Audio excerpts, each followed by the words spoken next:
Chapter 17ஓட phrases தான் பார்க்குறோம். இப்போ டியர் ஆல்ரெடி டியர் பார்த்துட்டோம். அது கூட அப்படியே சாரை ஜாயின் பண்ணி போடுறோம். எஸ்ஸு டவுன்வோர்டா. யுவர் ஆல்ரெடி கிராம்லாக்ஸ், அது கூட எஸ்ஸு டர்ரு லீ போட்டோன்னா yours truly.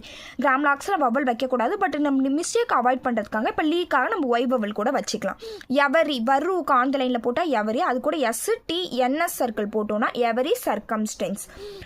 All கிராம்லாக்கு ஆலோட S circle போட்டு டி என்எஸ் சர்க்கிள் போடுறோம். எஸ்எஸ்ன்னு இருக்க செஸ் சர்க்கிள் யூஸ் பண்ணுறோம், என் செஸ் சர்க்கிள் யூஸ் பண்ணுறோம். அதனால் சர்க்கிள் பெருசாக இருக்குது.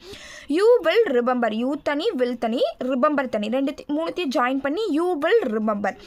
ஐ பில்யூ, ஐக்கு அப்புறம் எம்மு பீலாம் வந்துச்சுன்னா நம்ம ஐயை ஹாஃப் ஆக்கிக்கலாம். ஐயை ஹாஃப் போட்டு பல்லு போடுறோம். ஐ பில்யூ. I will tell you, I will tell you. ஐயோட பிளேஸாக அபோத லைனுன்றதுனால லைனில் டச் ஆகாமல் அபோத லைனில் இருக்குது. ஐ எம் சர்ப்ரைஸ்டு, இது ஆன் த லைனில் போட்டாலும் தப்பு கிடையாது. நம்ம எழுதக்குள்ள ஐ எம் சர்ப்ரைஸ்டுன்னு எழுதிக்கணும். தேங்க்யூ.